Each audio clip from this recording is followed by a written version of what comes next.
Fabrique d'aliments de bétail. L'aliment de bétail répond à un principe, celui de maintenir le sujet dans les conditions de vie naturelles, c'est-à-dire celles qui sont semblables à son milieu sauvage. En effet, l'homme a commencé à conditionner les animaux en se faisant lui-même esclave, en tout cas esclave entre guillemets, des sujets à nourrir, sinon des sujets à charge. C'est à l'homme d'apporter tout ce qui est utile et nécessaire à chaque sujet afin de ne pas compromettre à la vie de l'animal. Ainsi, pour mieux élever le sujet, sinon conditionner les animaux à charge, il faut apporter un aliment de qualité. Mais qu'est-ce qu'un aliment de qualité? Un aliment de qualité regorge tous les intrants utiles et nécessaires à la bonne tenue alimentaire des sujets. En cela, à ce qui concerne le bétail, la volaille, dans la zone d'Afrique centrale, le maïs constitue un des intrants les plus capitaux à la fabrique d'aliments de bétail. Il faut près de 50% de maïs dans la quantité de l'aliment à fabriquer. Son apport est très indispensable. Il apporte de l'énergie. Il y a aussi le soja, plutôt du soja, très indispensable. Il apporte de la protéine, c'est-à-dire la protéine végétale dans l'aliment. Il y a la farine de poisson, très utile également. Elle apporte de la protéine animale. Il y a le sang de blé, qui est très utile aussi dans la digestion. Le tourteau d'arachide riche en protéines joue également un rôle dans l'engraissement des animaux. Nous avons également, très chers amis, l'huile de palme qui vient comme palier aussi, non compléter, le rôle que joue le tourteau d'arachide. L'huile de palme également joue un rôle important puisque porte la vitamine A qui est une vitamine de croissance. Nous avons également, très chers amis, le concentré, mais avant de parler du concentré, je voulais d'abord terminer avec tout ce qui est naturel, tout ce qu'on peut trouver de façon naturelle. Nous avons également le tourteau palmiste, c'est donc vous avez à élever, par exemple, les porcs. Vous aurez besoin du tourteau palmiste. Alors, tel que vous entendez, le tourteau palmiste, j'ai donc de la noix de palme et vous avez tous les condiments possibles pour avoir de l'amidon là-dedans et aussi, bien sûr, de l'huile d'amande au niveau des tourteaux palmistes. Et nous avons également le sel, qui est un oligo-élément aliment très, très utile dans l'organisme, que ce soit au niveau des bêtes, tout comme au niveau de l'homme. On a besoin du sel. Ensuite, nous allons parler du concentré.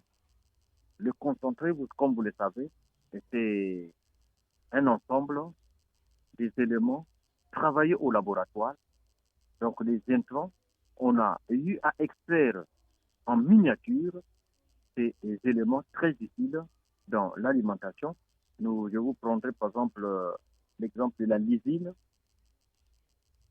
qui est très utile dans la fabrique d'aliments de bétail. Et donc, c'est au laboratoire que ça se fabrique.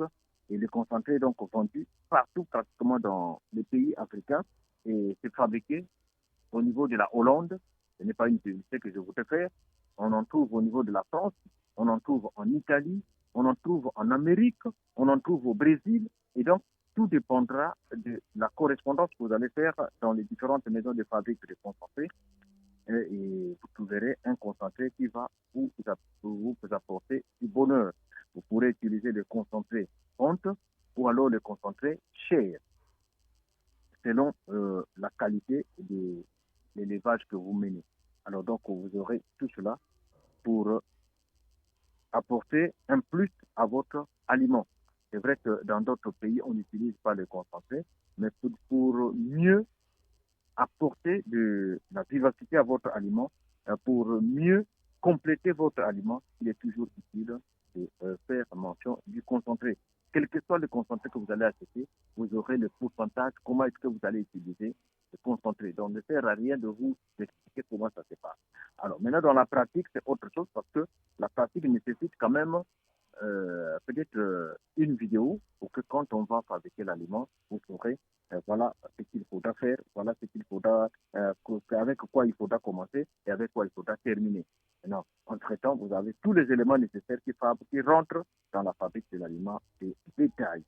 Maintenant, comme le disait un jour, hein, quand nous étions au téléphone avec M. Cyr, que pour les dosages, tout ça, ça devient maintenant comme une formation.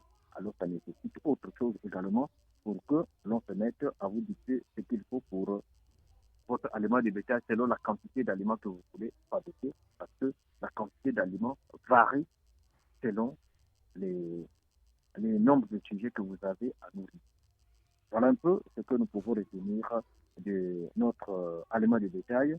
Et je récapitule pour dire que l'aliment de bétail de qualité a en tout cas besoin de tous les intrants nécessaires et utiles, hein, utiles et nécessaires pour la vie de l'animal. Et donc nous devrons avoir le maïs, c'est le cas par exemple de l'Afrique centrale où on utilise beaucoup plus le maïs, mais aussi bien sûr en Afrique australe.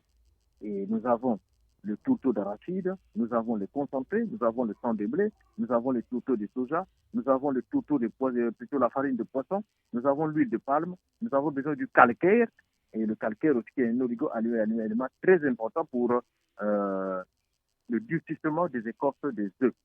Voilà, donc nous avons le calcaire, nous avons le sel, nous avons le maïs, et plutôt maïs déjà parlé, nous avons le tourteau palmiste, et un peu beaucoup plus hein, ce qu'on entend par bourrage. Et le bourrage, vous comprendrez, quand vous allez vous mettre à fabriquer l'aliment de bétail, on vous dira quels sont les éléments qu'on peut compléter pour un peu d'apporter un plus, surtout pour ceux qui font l'élevage des porcs.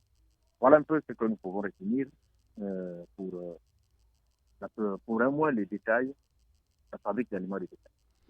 Ok, merci Monsieur Sagesse. Je rappelle que Monsieur Sagesse est l'expert en fabrication d'aliments de bétail et le patron d'Agropropulsion. Donc, la vidéo que beaucoup des internautes sont en train de raffoler sur ma chaîne YouTube sur la fabrication de l'aliment de bétail. Donc, moi, je vais donc transférer cette formation audio à tous les éleveurs qui sont dans le besoin. Maintenant, vous, chers éleveurs, c'est à vous de prendre la décision d'aller plus loin dans la formation telle que monsieur l'expert nous l'a indiqué.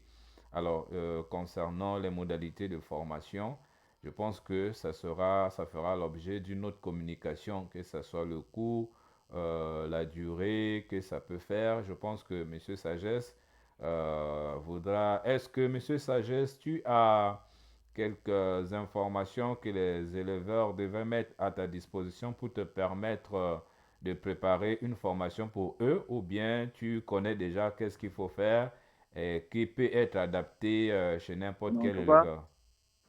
je souhaiterais que tous ceux-là qui vont nous appeler, par rapport à tout ce que nous avons cité, ils doivent se rendre compte d'abord est-ce qu'ils ont ces intrants sur place dans leur localité, dans leur pays. Maintenant, s'il y a des éléments qui peuvent remplacer, tels que ceux qui sont souvent en Afrique de l'Ouest, ils ont les milles. Là, ici, c'est une paire de manches pour qu'on puisse remplacer le mil à la place du maïs, par exemple. Maintenant, ils doivent toujours nous dire quels sont les éléments, les intrants qu'ils ont sur place. Ok, donc si je comprends bien, maintenant, imaginons que ça soit quelqu'un qui a déjà tous les intrants. Qu'est-ce que tu lui conseillerais maintenant pour la formation? Comment ça se passera? Par rapport à la Oui, première mais là, question que j'ai posée là. bon, mais par rapport à la formation, nous savons que nous ici, sur place, nous demandons toujours à la personne d'acheter ses intrants. Après, il vient sur place, on lui forme. Ou bien, c'est moi qui me déplace pour lui former avec ses intrants. Mais or, en ligne, ça doit nécessiter un peu de sous. Alors, je ne sais pas, je vous donne toute la responsabilité de regarder comment on peut facturer. Ok. Ok, d'accord. Donc, nos amis éleveurs ont bien suivi. Chers amis, donc la balle est de votre côté. Donc, si vous voulez aller plus loin dans la fabrication, on vous explique maintenant étape par étape, pas à pas, comment fabriquer l'aliment à partir des intrants que vous disposez déjà. Vous nous faites simplement signe comme ça, on va vous aider. Merci, monsieur Sagesse, et merci pour tout le monde et à très bientôt. Merci. Merci. Ok.